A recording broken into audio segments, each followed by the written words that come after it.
Mientras el consumo de cocaína se extendía en Washington, D.C., una pandilla de narcotraficantes luchaba por tomar el poder. ¡Quieto aquí! ¡Todos quietos! Las autoridades los combatieron con todos los recursos que tenían. Pero los miembros de las pandillas utilizaban cualquier medio para evitar ir a la corte. Mientras la violencia ardía incontrolable, la ley tendría que recuperar las calles.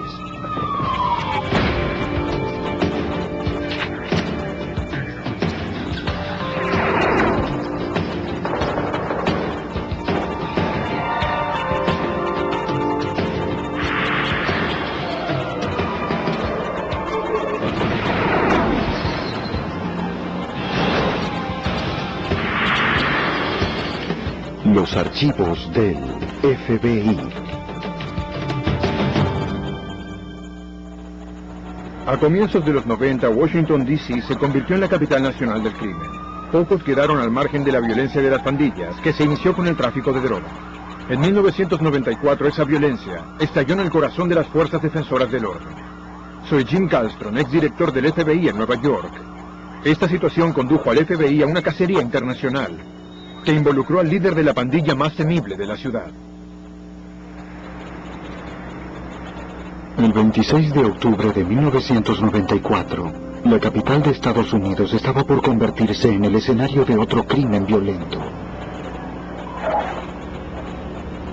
Poco antes de la medianoche, 3 hombres enmascarados irrumpieron en una vivienda en la parte noroeste de la ciudad. ¡Arriba! ¡Levántate! ¡Levántate! ¡Arriba! Buscaban a Gerald Gaither y le exigieron dinero y drogas. ¿Dónde está el dinero? Dime, ¿dónde está? ¿Dónde lo tienes? Les entregó el escaso dinero que tenía en los bolsillos. ¡Arriba! El dueño de casa, William Ragland, fue sorprendido mientras trabajaba en el sótano. ¿Trabajas aquí? ¿Dónde está el dinero? En el piso superior, uno de los asaltantes descubrió a Nancy Hatchett y Darlene Hatchett, la hija y la nieta de Ragland. Cierren la boca. Entren ahí. ¡Vamos! Para convencer a Gaither de que cooperara, los criminales sembraron el terror entre los residentes. ¡Abajo! ¡Abajo! Les ordenaron a las mujeres que se acostaran boca abajo en el suelo. Las manos atrás. Dile que obedezca. Vamos, viejo. ¿Dónde están las drogas? ¿Dónde el dinero? ¿Dónde están? ¿Dónde está el dinero? Gaither negó tener más dinero o drogas. Abajo la cabeza.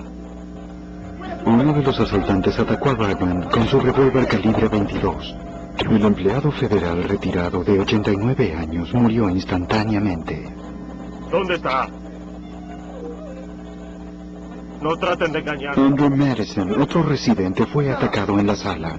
Uno de los 3 agresores vio que tenía una cadena de oro y se la arrancó del cuello. ¡Boca abajo! ¡Abajo! ¡Boca abajo! ¿Dónde está el dinero? A pesar de que un hombre había muerto, Gaither aún se negaba a cooperar. ¡Abajo! ¡No! ¡Abajo! ¿Qué demonios estás haciendo? Enfurecido, uno de los atacantes comenzó a disparar contra los residentes. El intento de robo se convirtió en un homicidio. El trío abandonó la casa de inmediato. Uno de los atacantes vomitó cerca de la puerta trasera.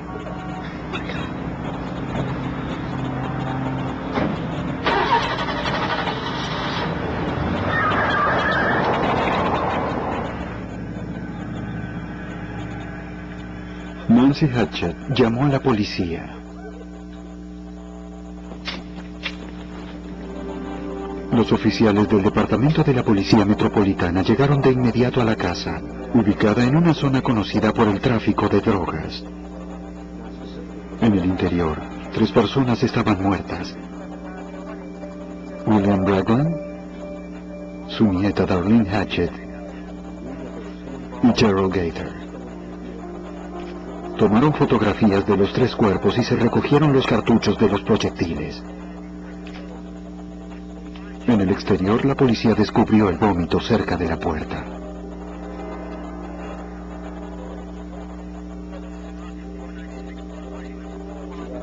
Nancy Hatchett y Andrew Madison, los únicos sobrevivientes, trataron de colaborar con la policía para distinguir a los sospechosos, pero los atacantes estaban enmascarados, dificultando la identificación. Escuche, declarará pronto, ¿sabe? Para el detective de homicidios metropolitanos Anthony Brigidini, un control de los antecedentes de la víctima Gerald Gaither sugirió un posible motivo. La principal víctima del triple homicidio era un comerciante de drogas que trabajaba entre la calle Kennedy y la primera. El sujeto tenía autos llamativos, trajes elegantes y mucho dinero, y cuando el traficante no tuvo más dinero ni drogas para darle a los asaltantes, estos comenzaron a perder los estribos, y fue entonces cuando se produjo el tiroteo. Los vecinos le dijeron a la policía que tras oír los disparos habían visto un sedán oscuro que se alejaba ruidosamente del área. De inmediato se transmitió un boletín con todos los datos del vehículo y los 3 hombres en su interior. Una hora después de los crímenes, 2 oficiales detuvieron a un ruidoso vehículo que coincidía con el informe. Al notar que había 3 hombres dentro del vehículo, los oficiales detuvieron el viejo automóvil gris Oldsmobile.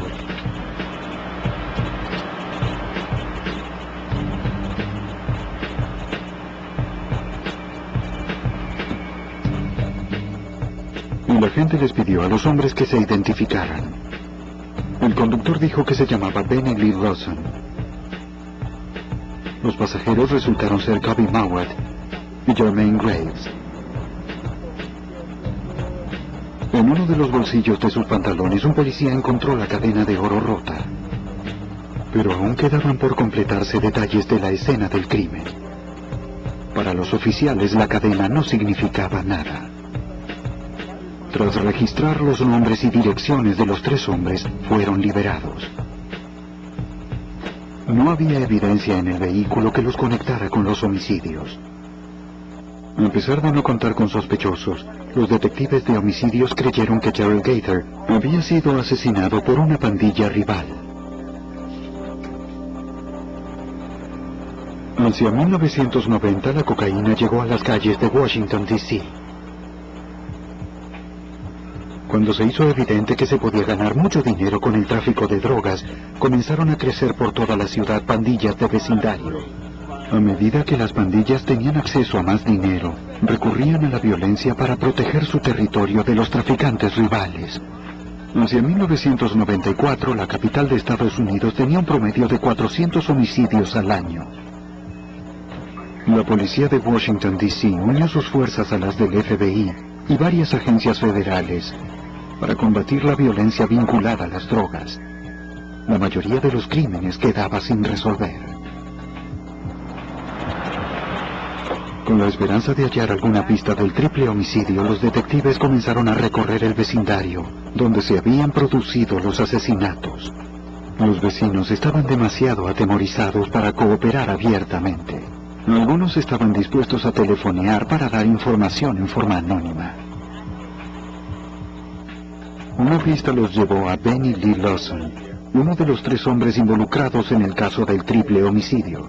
Necesitamos saber quién Los investigadores descubrieron que la cadena de oro arrebatada a Andre Madison coincidía con la que los oficiales habían hallado en el bolsillo de uno de los hombres del vehículo gris. Lawson negó reiteradamente tener conocimiento del triple homicidio y se rehusó a someterse a un examen poligráfico. Los investigadores trataron de que confesara con la falsa amenaza de que podrían vincularlo con el crimen a través de un análisis de ADN del vómito hallado en el lugar. Lawson no cedió. No te burles.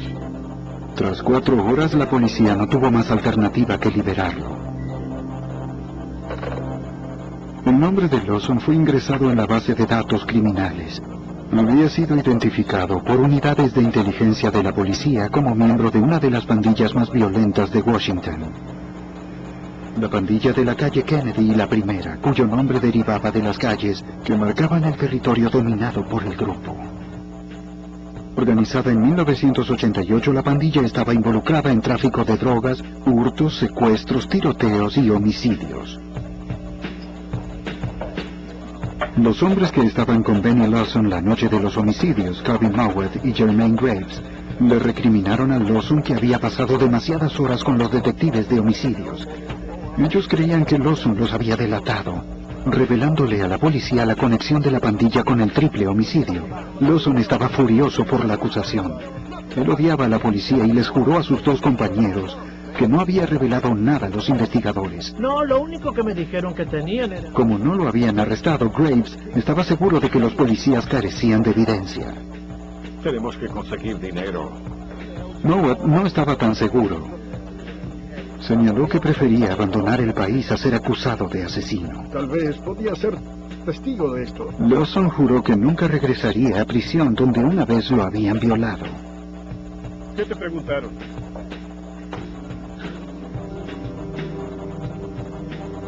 Lawson regresó a su casa aquella noche. Ser acusado de soplón era un insulto para su lealtad hacia los suyos. Y para un miembro de una pandilla callejera, era una sentencia de muerte.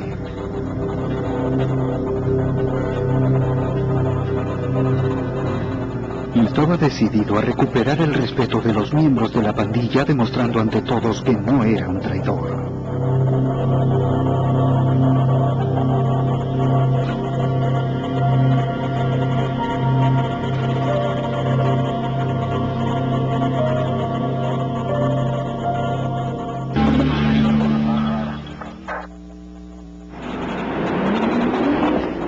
El 22 de noviembre de 1994, pocos días antes del Día de Gracias, Benny Lawson regresó a la jefatura del departamento de policía. Eran las 3:15 p.m.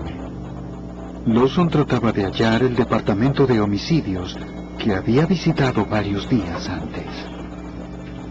Le pidió a dos adolescentes que le indicaran el camino. Por error lo enviaron a la oficina del equipo de casos no resueltos. De acuerdo, nos veremos allí, gracias. El equipo que ocupaba la oficina estaba integrado por el personal del MPD y el FBI, cuyo trabajo consistía en revisar el gran número de casos de homicidios no resueltos. Sí, de acuerdo. Dentro de la oficina se hallaban los agentes del FBI, Martha Dixon Martínez, John Kufta, Mike Miller y el sargento de policía metropolitana, Hank Daly.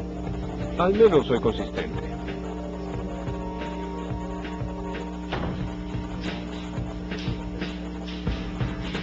Los adolescentes que estaban allí por una cita previamente acordada comenzaron a hablar con los oficiales. Sin aviso, Lawson desenvainó una pistola de asalto M11 y comenzó a disparar.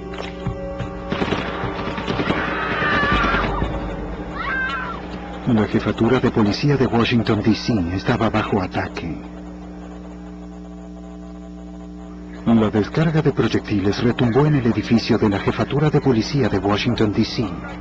Los detectives corrieron hacia la oficina del tercer piso, donde continuaba el tiroteo. Nadie sabía qué sucedía detrás de las puertas cerradas de la sala de casos no resueltos. ¡Abran la puerta! ¡Vamos, abran la puerta! ¡La puerta! Al otro lado de la ciudad, en la oficina del FBI en Washington. Hola, Tony, ¿qué tienes? Bien, te llamaré luego. Era un día normal como cualquier otro y monitoreábamos la radio de la policía. Oímos una llamada informando de un tiroteo en la jefatura de policía. Sí, tengo una llamada. Claro que sí. Los agentes pronto determinaron que el tiroteo se desarrollaba dentro de la oficina de casos no resueltos, donde varios agentes del FBI estaban en servicio. Entonces, de inmediato comenzamos a localizar a nuestros agentes asignados al equipo de casos de homicidios no resueltos y a explicarles la situación. Pero a medida que transcurrió el tiempo y no tuvimos respuesta, comprendimos que debíamos tener agentes allí dentro y... mientras tanto, las llamadas se volvieron más graves y solicitaban asistencia. Gravemente herido, el agente especial John Kufta quedó atrapado dentro de la oficina del equipo de casos no resueltos. Cuando el tiroteo terminó, oyó los gritos de los oficiales fuera de la oficina que trataban de entrar. La ayuda se hallaba a pocos metros. En ese momento una voz me decía que no podían entrar y me dije, no voy a morir aquí. Pensé en mi esposa y mi hija de 8 meses y supe que si me quedaba despierto, si seguía respirando, si seguía orando y me llevaban al hospital, lograría sobrevivir. Con disparos en el muslo, el brazo, el estómago, el cuello y el pecho, Kufta logró abrir la puerta. Los detectives lo sacaron de allí. La única otra persona visible era el sargento de la Policía Metropolitana, Hank Daly. En estado agonizante también fue arrastrado de la habitación.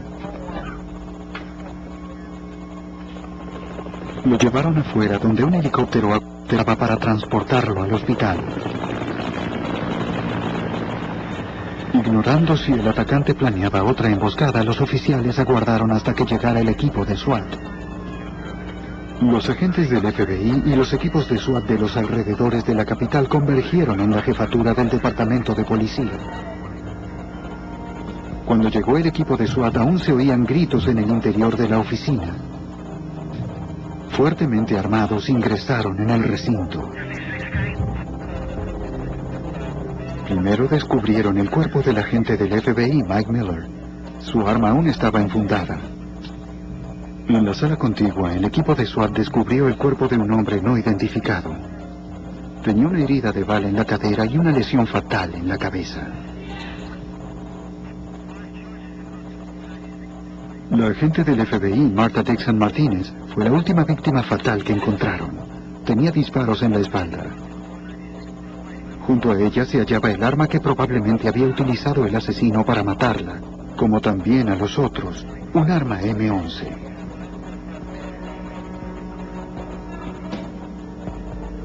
Desde el interior del closet oyeron gritos pidiendo auxilio. En el closet, abra la puerta, lentamente. No sabiendo si se trataba de un sospechoso o de un inocente, el equipo de SWAT aprehendió a uno de los adolescentes que entró en la habitación antes de que comenzara el tiroteo.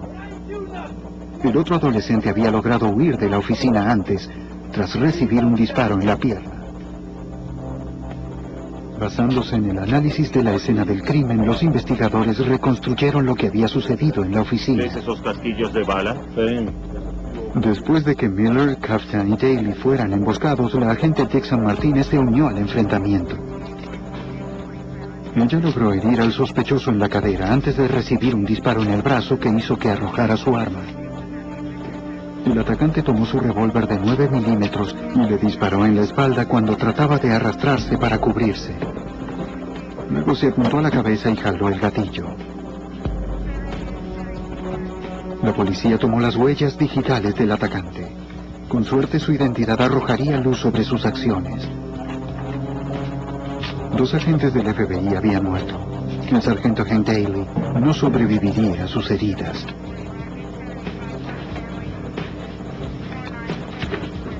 Era la primera vez en 8 años que más de un agente del FBI era asesinado al mismo tiempo. También fue uno de los peores ataques en la historia de la policía de Washington, D.C. El agente Kaftan tuvo que someterse a 7 cirugías mayores antes de recuperarse.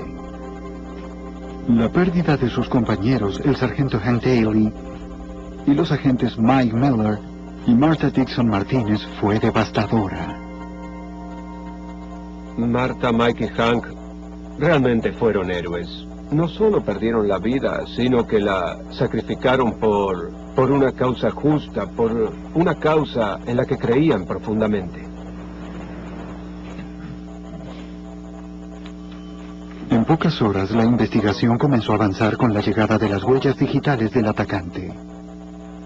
Cuando llegó la información acerca de la identidad del atacante, el detective que tenía la información ingresó en una sala de conferencias ocupada por la mayor parte de los oficiales y detectives, y fue anunciado que el agresor había sido Benny Lee Lawson Jr. Cuando el detective de homicidios Anthony Brigidini oyó la información, comprendió que probablemente su escuadrón era el verdadero blanco del ataque de Lawson.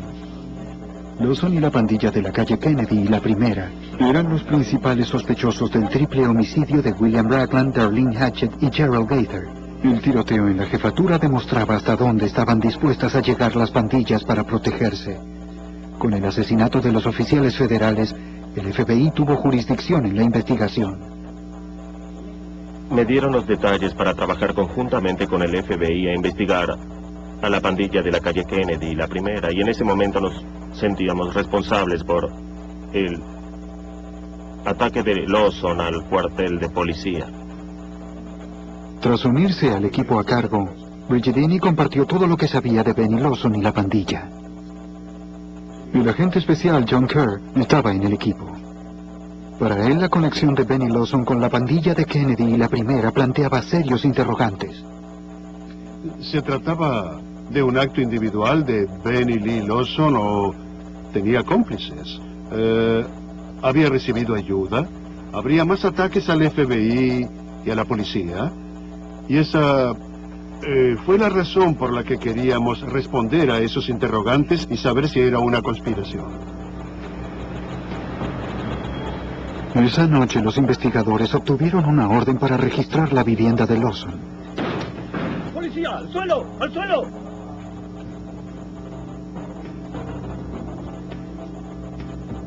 En su recámara hallaron una nota dirigida a los miembros de la unidad de homicidios que lo había interrogado, amenazándolos de muerte.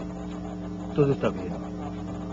Por todas partes había material relacionado con las pandillas, letras de canciones de rap violentas y dibujos de crímenes.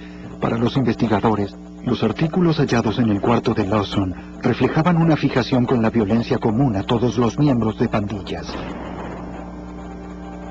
Mientras las víctimas de los tiroteos eran sepultadas, los investigadores planeaban su estrategia para asegurarse de que los miembros de esta pandilla no volvieran a matar.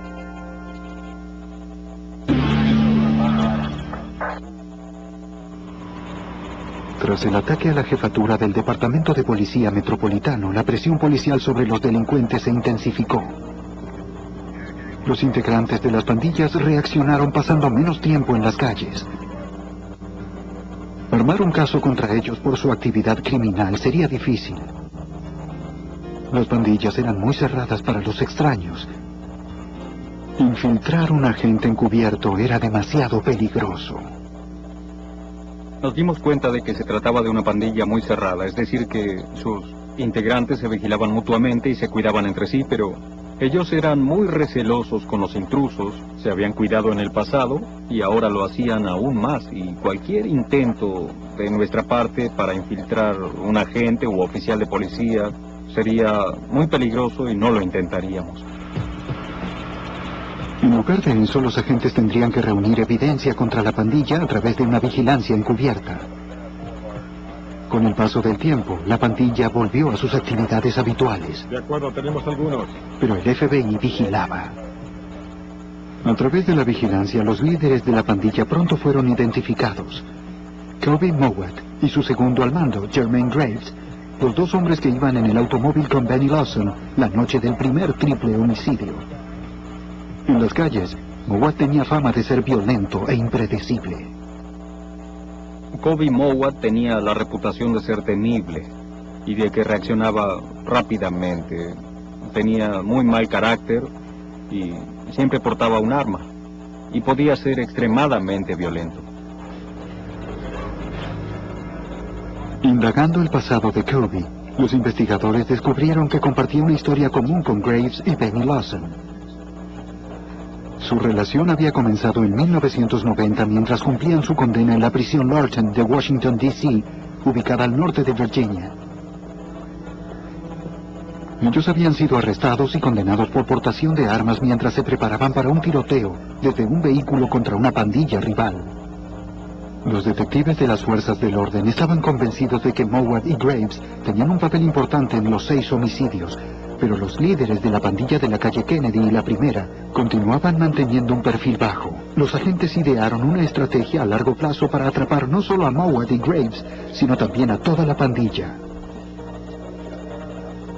Lentamente construirían un caso de conspiración contra la pandilla que abarcaría toda la esfera de sus actividades criminales, desde el tráfico de cocaína hasta los homicidios.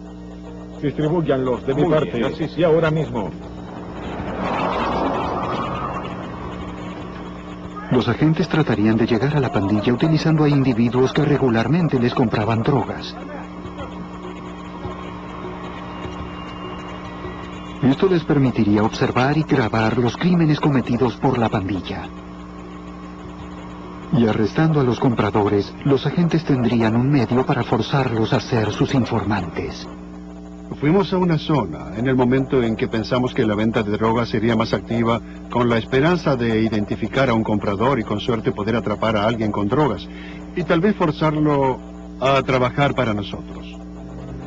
Algunos de los compradores arrestados no estuvieron dispuestos a cooperar al principio, ya que las reputaciones de Mowat y Graves eran muy conocidas.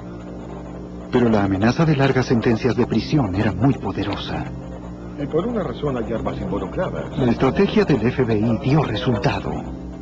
Amenazado con un significativo periodo de encarcelación, uno de los proveedores de droga más grandes de la pandilla decidió convertirse en informante.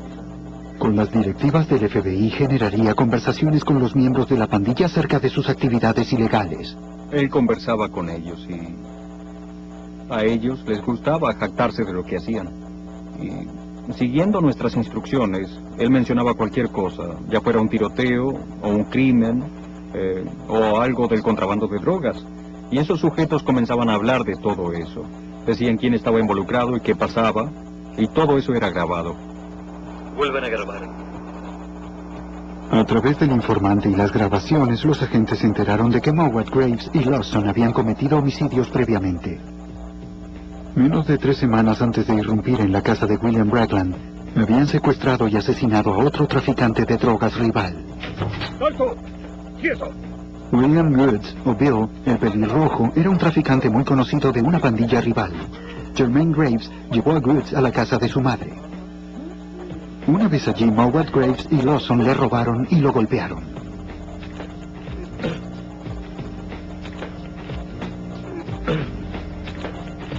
¡Arriba! Temiendo una venganza de la pandilla rival, le dispararon 3 veces y arrojaron su cuerpo en la carretera.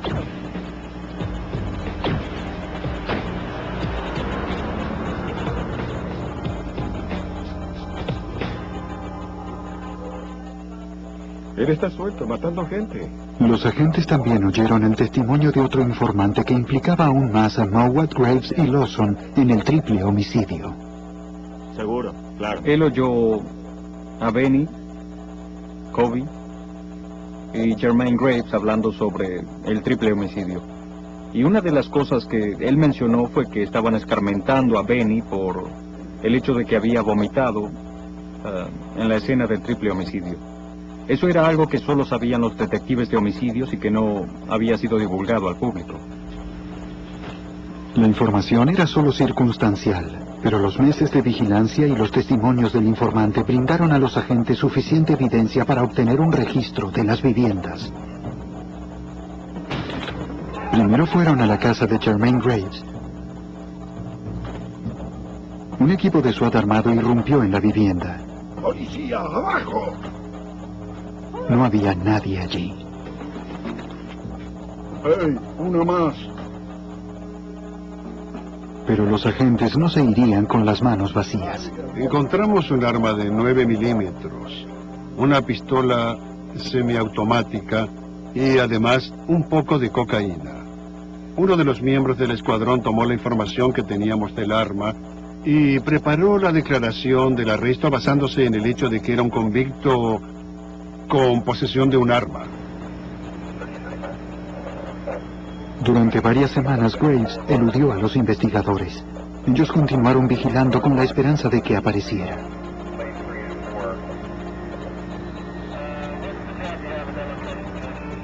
Realmente no sabíamos dónde estaba. Teníamos algunas ideas, sabíamos que aún estaba en el área metropolitana, pero obviamente una vez que revisamos su casa supo que lo estábamos buscando y en la calle se corrió la voz, de modo que él mantenía un perfil muy bajo. Durante una de nuestras vigilancias de rutina, vi a un individuo de espaldas que caminaba como Jermaine Graves, pero no pude distinguir su rostro. Entonces le pedí a una unidad que diera la vuelta a la esquina y echara un vistazo. Apenas doblaron en la esquina, supieron que era él. De modo que el sujeto fue arrestado en la esquina de Kennedy y la Primera. Pocos meses después del primer triple homicidio, Graves había desaparecido de las calles. Armar un caso contra Kobe Mowat sería aún más difícil.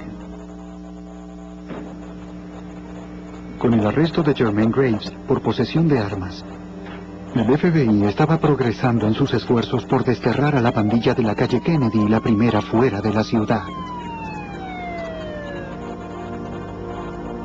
Ahora los agentes estaban listos para utilizar una orden de registro en la vivienda del líder de la pandilla, Kobe Mowat. ¡Quietos! ¡Abajo! ¡Abajo! Un equipo de SWAT ingresó en la casa de Kobe, que compartía con su hermano mellizo Carrie. Ambos fueron sorprendidos. Los investigadores hallaron documentos, dibujos y papeles relacionados con la pandilla y un poco de marihuana. No encontraron armas ni evidencia de los homicidios, pero ese no era su principal interés. Los investigadores buscaban evidencia de un crimen de mayor trascendencia. Hay videos de la pandilla por todos lados. La mayor parte de la evidencia que buscábamos en ese momento era una lista de los miembros de la pandilla, las camisas que utilizaban con el logotipo que los identificaba, fotografías, libretas telefónicas y cosas que vincularan a todos los del grupo. Los mellizos fueron arrestados por el cargo de posesión de drogas y tenencia para distribución. Kobe estuvo poco tiempo en prisión. En la bolsa de marihuana solo estaban las huellas digitales de su hermano Karim. El sospechoso fue liberado y el cargo de posesión fue retirado. Los agentes estaban decididos a verlo nuevamente entre rejas.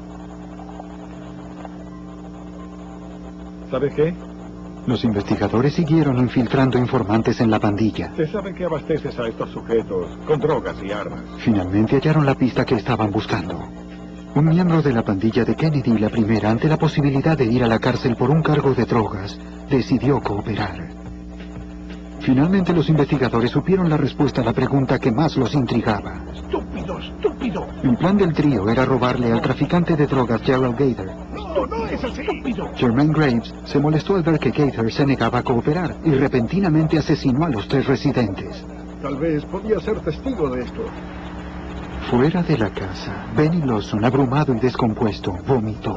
Para Mowat fue un signo de debilidad. Tenía miedo, mucho miedo.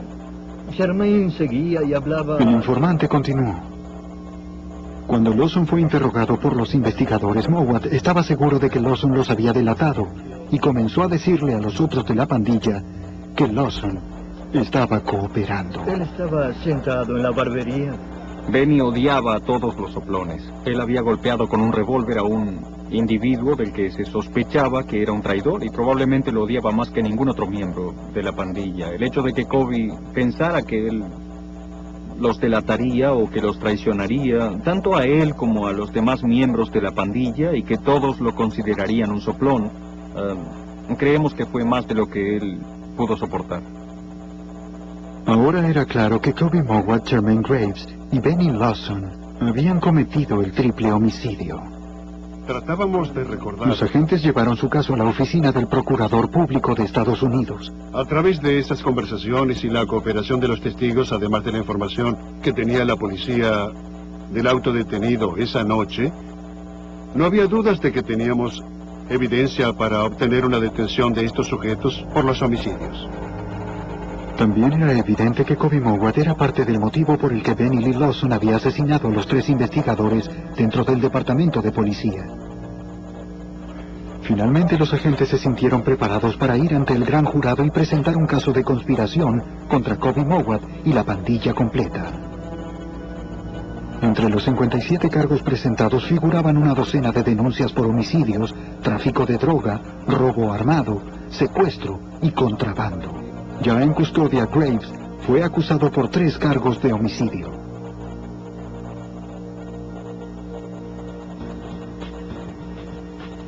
También se expidió una orden de detención para Kobe Mowat, a cuya casa regresaron los investigadores. ¡Policía! ¡No abajo! se muevan! ¡No se muevan! ¡Policía! Esta vez no estaba en su domicilio. ¡Esta puerta! Los armarios estaban vacíos. El lugar parecía haber sido abandonado. Parece que se fue. En el cesto de basura los investigadores hallaron el recibo de un boleto de avión. Aparentemente Kobe había mantenido su promesa de huir antes de ir a la cárcel. La fecha de vuelo era de días antes de que revisáramos el lugar. Era un vuelo de New York a Moscú, y en ese punto supimos que Kobe había abandonado no solo el área, sino también el país. Mowat se había adelantado a los agentes. Ellos trataron de seguir su pista en Rusia, pero no aparecía por ninguna parte. Los investigadores descubrieron que había un vuelo que partía rumbo a África poco después de su arribo a Moscú. El control de la lista de pasajeros no reveló nada. Aquí tiene, señor. ¡Hey! ¡Uno más! Los agentes cada vez estaban más frustrados. Mowat se les estaba yendo de las manos.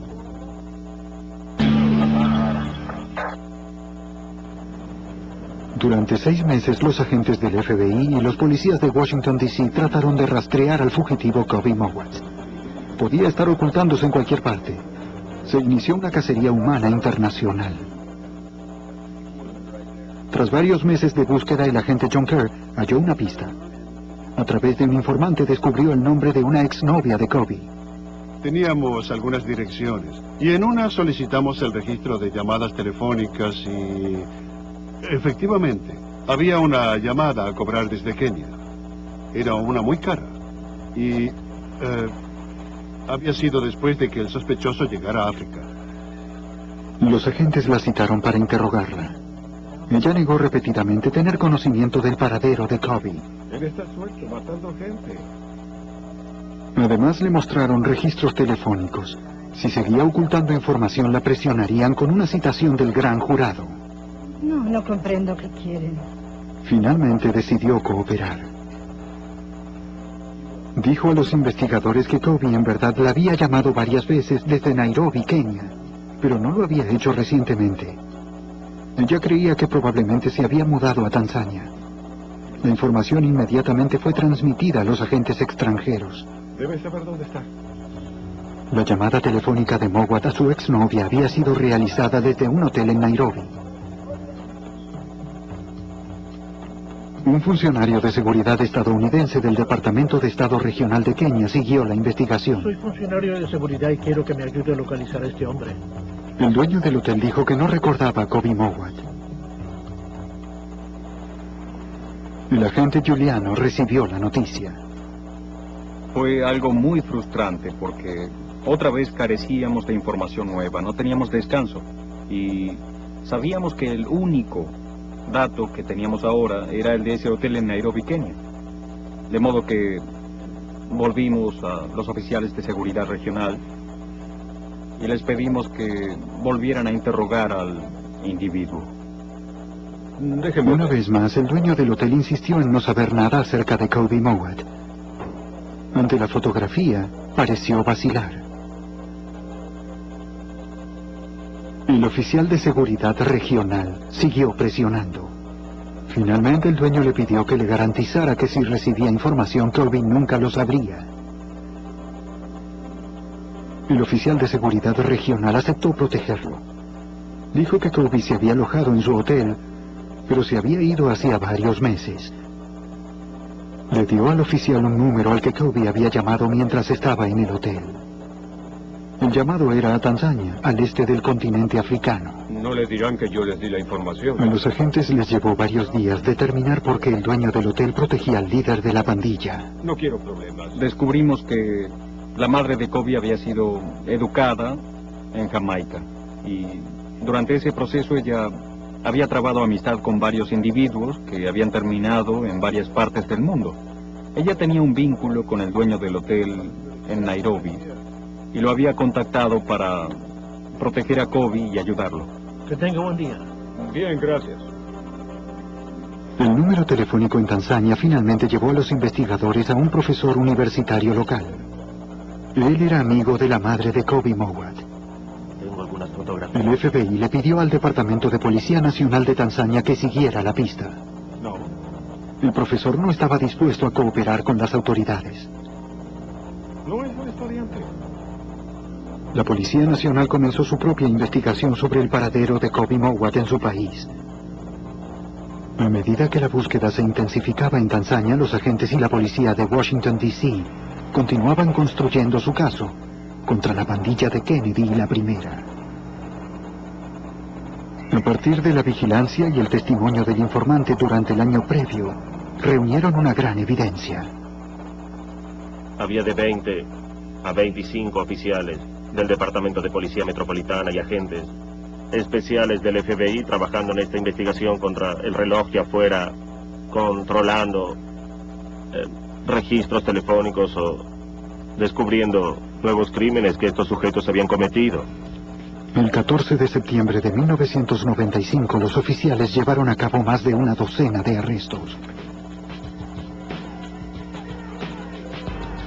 ¡Quietos! Buscaban cualquier indicio del paradero del líder de la pandilla, ¡Lo tengo! pero no hallaron nada. Sin embargo, reunieron evidencia adicional de las actividades criminales de la pandilla. Confiscaron los registros financieros, armas, drogas y demás posesiones de la banda. Quédate allí, no te muevas.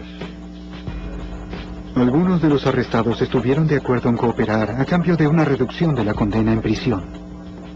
Los investigadores lentamente estaban desterrando a todos los miembros de la pandilla.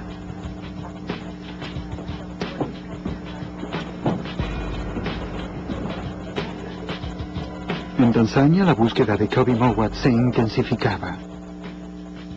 La Policía Nacional buscó a sus propios informantes y se enteró de que Mowat había estado en contacto con el profesor universitario. No sé nada acerca de Kobe. Tal vez yo pueda acompañarlo. Volvieron a interrogarlo. Una vez más aseguró no saber nada acerca de Kobe.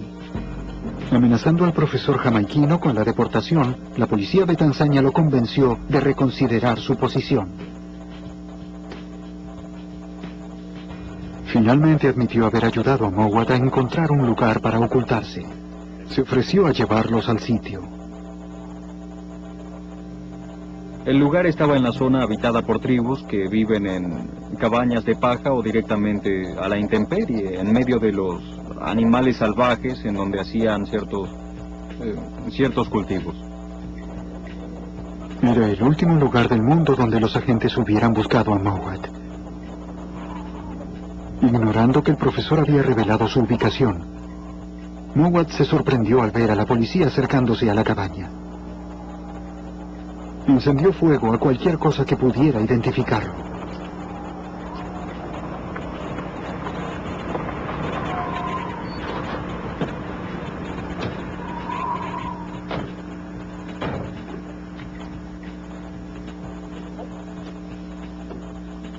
Pero la policía actuó con rapidez y extinguió el fuego. Mientras buscaban una razón para mantenerlo en custodia, no le revelaron a Mowat la razón por la que estaban allí. También descubrieron que en la parte trasera él cultivaba marihuana o bongi, como le dicen. Y en esa parte del país eso es contrario a la ley. La pena por posesión consiste en 10 años de prisión o $100. De modo que lo detuvieron por ese cargo y le dijeron que luego lo encarcelarían por eso. Los investigadores en Washington recibieron las noticias de que Mowat estaba en prisión, pero el tiempo estaba en su contra. La policía de Tanzania solo podía retener a Kobe por el cargo de posesión de drogas durante un periodo breve. Como traficante de drogas, Mowat tenía suficiente efectivo a mano para pagar los $100 de la fianza. Tras varios días de conversaciones diplomáticas, los trámites para la extradición de Mowat a los Estados Unidos fueron finalizados.